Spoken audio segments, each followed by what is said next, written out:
جب نانی اور نانا زندہ تھے تو وہ عید پر امی کے لیے عید لے کر آتے تھے۔ امی کے چہرے پر ایک الگ سی چمک ہوتی تھی۔ ایک ماں کو اس کی ماں کی محبت ملتی تھی۔ پھر وہ وقت بدلا، نانی مر گئی تو امی کی عید جیسے ادھوری ہوگی۔ پھر میرے ابو جو ہر عید پر ہمیں لے کر امی کے پاس جاتے تھے، ان کی وفات کے بعد ہماری عید بھی جیسے راستہ بھول گئی۔ اب کئی عیدیں گزر گئی لیکن وہ چہل پہل، وہ رونق، وہ خوشیاں، سب کچھ جیسے پیچھے رہ گیا۔ لیکن آج میں نے ایک فیصلہ کیا ہے، میں اپنی امی کے لیے وہ خوشیاں واپس لاؤں گی جو کبھی ان کی ماں باپ ان کے لیے لے کر آتے تھے۔ آج میں اپنی امی کے لیے عید لے کر جاؤں گی، ان کے چہرے پر وہی پرانی چمک واپس لاؤں گی جو ان کے ماں باپ ان کے لیے عید لے کر آتے تھے تو ان کے چہرے پر آتی تھی۔ میرے دل کی سب سے بڑی خواہش ہے کہ میں اپنی تینوں پھپھو، ان کی بیٹیوں، اپنی چھوٹی بہنوں اور ان کی بیٹیوں کی عید لے کر جاؤں، سب کے پاس خود جاؤں۔ میں چاہتی ہوں کہ ایک دن سب کو بلا کر کہوں، آئیے میرے گھر عید کی دعوت ہے، جیسے پہلے میرے دادا دادی کے گھر سب جمع ہوتے تھے۔ آج وہی خوشبو، وہی رونق میرے گھر سے اٹھے۔ میری خواہش ہے کہ ان سب کے چہروں پہ وہی پرانی ہنسی، وہی مل بیٹھنے والی خوشی واپس آ جائے جو شاید دادا دادی کی وفات کے بعد بکھر گئی تھی۔ میری عید تب مکمل ہوگی جب میں ان سب کے چہروں پر خوشیاں لٹا سکوں اور کہہ سکوں کہ آج تم سب کی عید میں لے کر آئی ہوں، جیسے کبھی ہمارے بڑے ہمارے لیے لایا کرتے تھے۔ ہم تو بے فکر سو جاتے تھے، مگر ایک ماں تھی جو راتوں کو جاگ جاگ کر اپنی نیندیں قربان کرتی تھی تاکہ ہم سکون سے سو سکیں۔ ہمارے بخار میں تپتی، ہمارے آنسوؤں سے پہلے خود رو دیتی۔ اور ایک باپ تھا جو دن بھر محنت کی دھوپ میں جلتا، پسینے سے شرابور ہو کر رزق کماتا تاکہ ہمارے گھر میں لگے لباس ہو اور وہ ہر سہولت ہو جو ہمیں گھر کی چاردیواری میں آرام سے ملتی رہے۔ عید ایک ایسا تہوار ہے جو ہر دل میں خوشی جگاتا ہے، مگر ایک بیٹی کے دل میں سب سے زیادہ انتظار اپنے میکے کا ہوتا ہے۔ دل بے قراری سے دیکھتا ہے کہ کب امی ابو کی طرف سے بلاوا آئے گا، کب فون کی گھنٹی بجے گی اور آواز آئے گی، بیٹا آ جاؤ، افطاری ہمارے ساتھ کرو، عید ہمارے ساتھ مناؤ۔ ایک بیٹی کی سب سے بڑی خوشی ہوتی ہے کہ وہ اپنے سسرال میں فخر سے کہے، یہ عید میرے میکے سے آئی ہے، دعوت، سوٹ، چوڑیاں، پیار، وہ خوشبو جو صرف ماں باپ کے گھر سے آتی ہے۔ بیٹیاں تو بس چھوٹے سے دل کی دنیا ہوتی ہے جنہیں ماں باپ کی ایک مسکراہٹ، ایک فون کال، ایک عیدی ساری دنیا کی خوشیوں سے زیادہ عزیز ہوتی ہے۔ نندیں تو خود بیٹیوں والی ہوتی ہیں، دل میں بس ایک ہی جذبہ ہوتا ہے کہ اپنی بھابھی کے ساتھ خیر خواہی کریں۔ اگر کبھی کسی بات میں محبت سے مشورہ دے بھی دے تو اکثر سننے کو ملتا ہے، مشورہ دینے آ جاتی ہے، سر کھپانے آ جاتی ہیں۔ ایسا جواب دل کو چیر جاتا ہے۔ نند کا ارادہ نہ کسی کو نیچا دکھانے کا ہوتا ہے، نہ کسی کو روکنے ٹوکنے کا، بس چاہتی ہے کہ جس گھر میں اس کا بھائی رہتا ہے وہاں سکون، خوشی اور محبت ہو۔ لیکن افسوس، باتوں کی گہرائی کو کوئی نہیں سمجھتا، نیت کو کوئی نہیں دیکھتا۔ ساس ماں جیسی ہوتی ہے پر کبھی سمجھی نہیں جاتی۔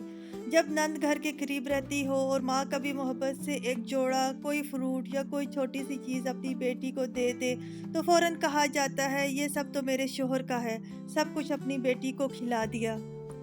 ساس اگر کبھی اپنی کسی پرانی چادر یا کوئی چیز کسی دراز میں رکھ دے تو تانے ملتے ہیں، یہ تو ہمارے درازوں میں گھسی رہتی ہے، ہمارے کمبل بھی ساس نے اٹھا کر رکھ دیے ہیں، اب ہم لوگ ڈھونڈتے رہیں یا بچوں کو سنبھالیں۔ کبھی کہا جاتا ہے ساس ہر چیز میں ناک گھسیٹتی ہے، کبھی کچن میں، کبھی دراز میں، کبھی کس چیز میں گھس جاتی ہے، اس کا کام ہے آرام سے بیٹھی رہے، ہر چیز میں گھسی ہوئی ہوتی ہے، ہر چیز کے طریقے سریقے بتا دیتی ہے۔ ہم لوگ بھی بسے ہوئے گھر سے آئے ہیں، کوئی جاہل گوار تو نہیں ہے کہ ہمیں کسی بات کا پتہ نہ ہو۔ ماں وہ ہے جس نے سب کچھ قربان کر کے اپنا بیٹا بنایا، جو کسی کا شوہر ہے، کسی کا باپ ہے۔ اگر اس ماں نے اپنی بیٹی کو ایک چیز دے دی تو کیا وہ اس گھر کا حصہ نہیں؟ بات چیزوں کی نہیں، نیتوں کی ہوتی ہے۔ ماں کی محبت اگر بانٹی جا رہی ہو تو شکایت نہیں، شکر ہونا چاہیے۔ وہی دل باتیں چیر دیتی ہیں جب ساس کو اس گھر میں مہمان سمجھا جائے اور درازوں سے زیادہ دل کے دروازے بند کر دیے جائیں۔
ਪਹਿਲੋਂ ਮੇਰੇ ਮਾਂ ਪਿਓ ਜ਼ਿੰਦਾ ਹੈ, ਉਹ ਮੇਰੀ ਈਦ ਆਣਦੇ ਹੁੰਦੇ ਤੇ ਮੈਂ ਆਪਣੀਆਂ ਧੀਆਂ ਦੀ ਈਦ ਖੜਨੀ ਹੁੰਦੀ ਆ। ਤੇ ਹੁਣ ਮੇਰੇ ਸ਼ੋਹਰ ਫੌਤ ਹੋ ਗਏ ਤੇ ਹੁਣ ਮੇਰੀਆਂ ਜਿਹੜੀ ਧੀ ਹੈ ਵੱਡੀ, ਸਾਰਿਆਂ ਕੋਲੋਂ ਵੱਡੀ, ਉਹ ਮੇਰੀ ਹੁਣ ਈਦ ਆਣਦੀ ਏ। ਤੇ ਮੇਰੀ ਇੱਕ ਨਨਾਣ ਜਿਹੜੀ ਉਹ ਦੁਬਈ ਵਿੱਚ ਏ, ਇੱਕ ਪਿੰਡੀ ਏ, ਇੱਕ ਜਿਹੜੀ ਇੱਥੇ ਐਬਟਾਬਾਦ ਵਿੱਚ ਏ। ਅਸਾਂ ਅੱਛਾ ਵਕਤ ਗੁਜ਼ਾਰਿਆ ਹੈ ਤੇ ਅਸਾਂ ਮਾਵਾਂ ਧੀਆਂ ਤਰ੍ਹਾਂ ਵਕਤ ਗੁਜ਼ਾਰਿਆ ਹੈ। ਤੇ ਹੁਣ ਜਿਹੜੀਆਂ ਨੂੰ ਆਪਣੇ ਆਪਣੇ ਘਰਾਂ ਵਾਲੀਆਂ ਹੋ ਗਈਆਂ ਨੇ ਬਸ। ਸਰੋ ਸ਼ਬਾਨਾ ਇਸ਼ਰਤਾਂ ਈਦ ਮੁਬਾਰਕ, ਦਿੱਲੀ ਈਦ ਮੁਬਾਰਕ ਤੋਂ ਸਮਾਂ ਹੋਵੇ। ਤੇ ਮੈਂ ਜਿਹੜਾ ਆਖਿਆ ਮੈਂ ਨਾ ਪਹਿਲੇ ਈਦ ਮੁਬਾਰਕ ਕਰਕੇ ਨਾ ਫਿਰ ਮੈਂ ਟਾਈਮ ਹੀ ਨਹੀਂ ਮਿਲਦਾ। ਤੇ ਮੈਂ ਕਿਹਾ ਮੇਰੀਆਂ ਧੀਆਂ ਖਫਾ ਨਾ ਹੋਣ ਕਿਧਰੇ। ਖਿਆਲ ਕਰਦਾ ਹੈ, ਮੇਰੀ ਇੱਜ਼ਤ ਕਰਦਾ ਹੈ। ਮੇਰੀ ਨੂੰਹ ਹੈ, ਉਹ ਵੀ ਬਹੁਤ ਅੱਛੀ ਹੈ, ਮੇਰਾ ਬਹੁਤ ਖਿਆਲ ਰੱਖਦੀ ਹੈ। ਉਹ ਧੀਆਂ ਦੀ ਤਰ੍ਹਾਂ ਹੈ, ਮੈਂ ਮਾਂ ਦੀ ਤਰ੍ਹਾਂ ਵਾਂ। ਅਸੀਂ ਮਾਵਾਂ ਧੀਆਂ ਮਿਲ ਕੇ ਆਪਣੇ ਘਰੇ ਵਿੱਚ ਰਹਿੰਦੇ।